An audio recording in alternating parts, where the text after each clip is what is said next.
Good afternoon. Every day, those responsible for all public administrations are receiving requests and demands from thousands of people. Calls that for the most part express a real and urgent need. Demands and pleas made from anguish, worry or anger. All arising from the same desire that moves us all to overcome the situation as soon as possible and in the best possible way. We are all working so that not a single one of these demands is ignored and that they receive an answer. We understand and assume each and every one of them. We understand them and share them because the virus poses a scenario in which there are no conflicting interests. Today, as you know, a second meeting of the Conference of Regional Presidents was held. I would like to inform you, and that's the purpose of this appearance before the media, of the main points that we discussed. A week ago, we met with the aim of coordinating, cooperating, continuing to collaborate as effectively as possible at a time as exceptional as this one, not only in the world but also in Europe and our country. At that meeting we agreed to maintain first of all a smooth and effective communication on all the events that are taking place. We also agreed to meet on a weekly basis, both regional ministers from the regional governments and the ministers of the government of Spain, as for example the ministers of health, education, economy and finance. Well, in short, to communicate on all those aspects of cooperation and collaboration that not only those at the highest level of presidents, but that are also being carried out on a regular basis. We agreed to share all those initiatives that can help control the virus's expansion as soon as possible. We also agreed to strengthen the joint action of all public administrations as well as private organizations to best address the health, but also the social and economic consequences of this very serious public health emergency. We also agreed to convey, and I think that's very important, to the Spanish public opinion the conviction that we will overcome this situation together.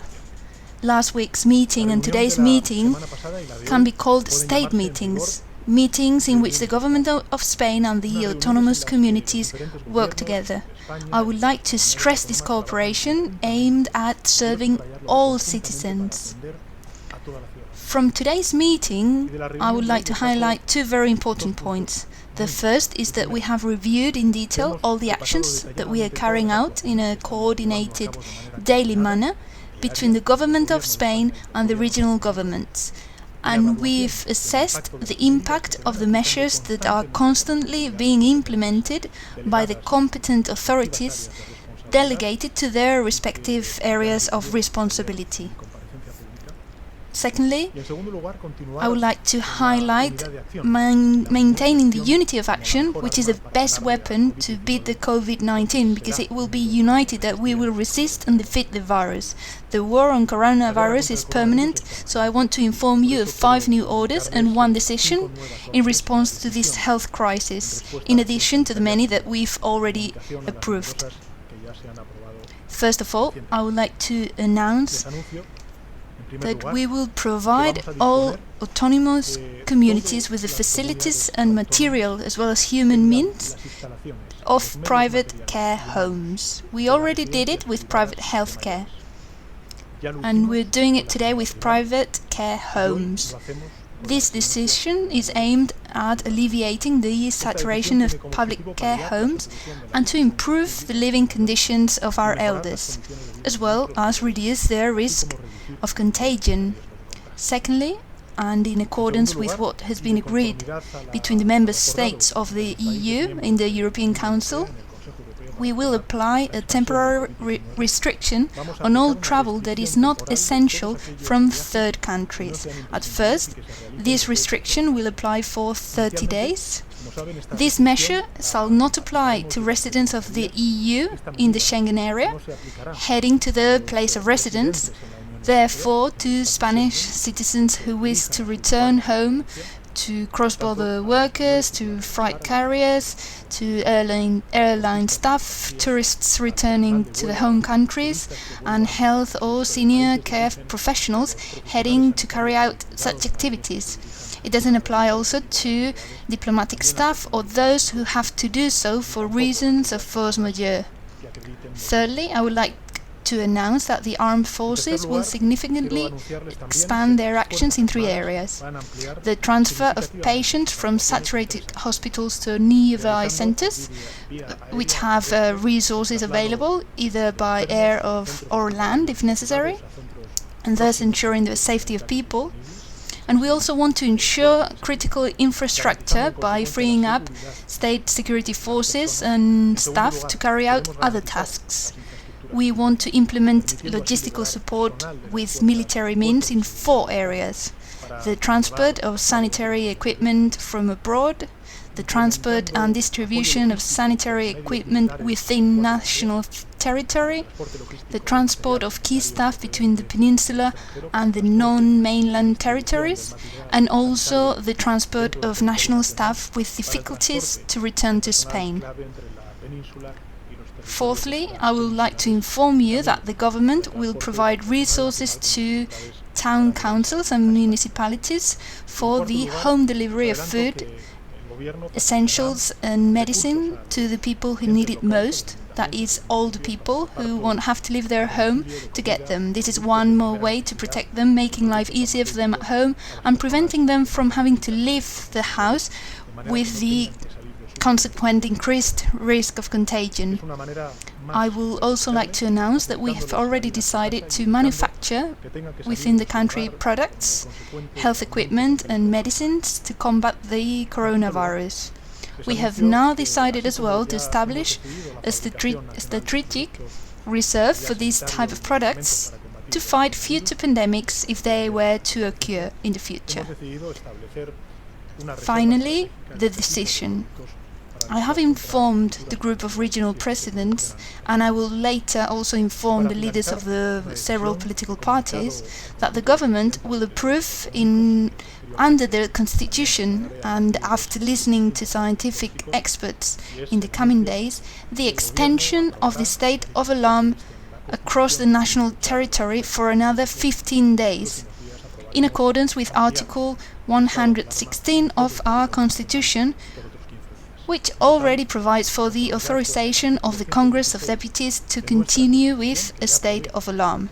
So next Tuesday, the Council of Ministers will agree to request the extension of the state of alarm until April the 11th. During this situation, the government is complying, as it should be, with the provisions of Organic Law 4/1981 of July the 1st and with Article 116 of our Constitution regulating the state of alarm, so that the social and democratic rule of law guarantees the freedoms and rights that the Constitution recognizes, even in a situation as exceptional as this one.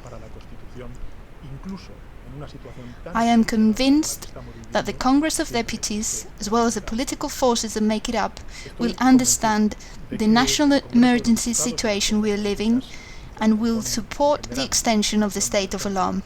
To beat the virus is essential to continue anticipating situations. I am well aware that this is a drastic measure, one of the most drastic of those adopted by our neighboring countries.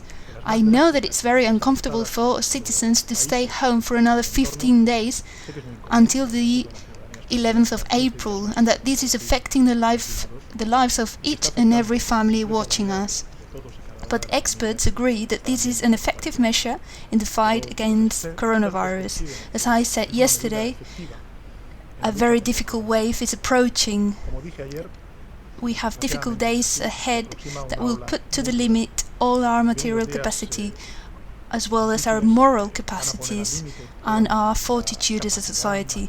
That's why I would like to tell you that we wish we had the power to do something extraordinary, which when executed would make our lives return to normal immediately. I wish we had it, but we don't, and I humbly recognize our limitations, like that of other countries, to deal with this pandemic. But we have ourselves as a society, as a community. We have the constant work and scientific advice of the best professionals, to whom I want to pay tribute once again. And we have the absolute political determination to overcome the crisis. We also have the conviction that we will succeed, because this is our only option to have a complete victory over the virus. Luckily, we have the best professionals and one of the best health systems in the world. To defeat the virus, we are putting at the service of the whole country all the resources at our disposal. There's no doubt about it. We want this emergency to last as little as possible, with the lowest cost in lives, but also in jobs and companies as possible. We also work to increase these resources in as much quantity and quality as possible. We will overcome the situation with effort and sacrifice, with all the weight of the state. I guarantee that all efforts and sacrifices will be worth it to recover a way of life as soon as possible. So I ask you for responsibility and discipline. I repeat, I ask you for social and civic responsibility and discipline. We are going to get into the second week of the state of alarm, and we will have another 2 weeks. So it's going to be very difficult. We need that social and civic discipline. We already know things about the virus that we didn't know before. For example, there are people who are asymptomatic and yet they can spread it. So every time we drive a car and travel, we are endangering our lives and also the lives of others. Every time we meet friends, we put our lives and their lives at risk. Today, as I said yesterday, we know that leaving, for example, shopping bags at the door of our parents and grandparents and not hugging and kissing them is the best way to protect them. By stopping us from embracing, we are guaranteeing that we will be able to hug them in the future. For this reason, confinement is a solution, and for this reason not leaving the city in which we reside to go to a second residence is also essential, because we can't be sure if on that trip we're the ones transporting the virus hundreds of miles away. People who cannot go out every day to buy must be doing it because they need to. They shouldn't put their own lives and other people's lives at risk. Whoever thinks that this does not affect them and who pretend and intend to continue with their normal life should be aware that their behavior is a behavior that it's an ally of the virus and not a solution to it. Those who disseminate anti-scientific advice are also an ally of the virus, spreading fake news just to hurt and confuse and play with the emotions of citizens in a situation as critical, of maximum fragility. It's not the solution. Spreading messages of hate and conflict, especially if done from a public platform, is a threat that adds up to the danger posed by the virus itself. I can assure you that both the government and the autonomous and local administrations know the reality we live in, and we have the same feeling as the whole country. We have the same conviction.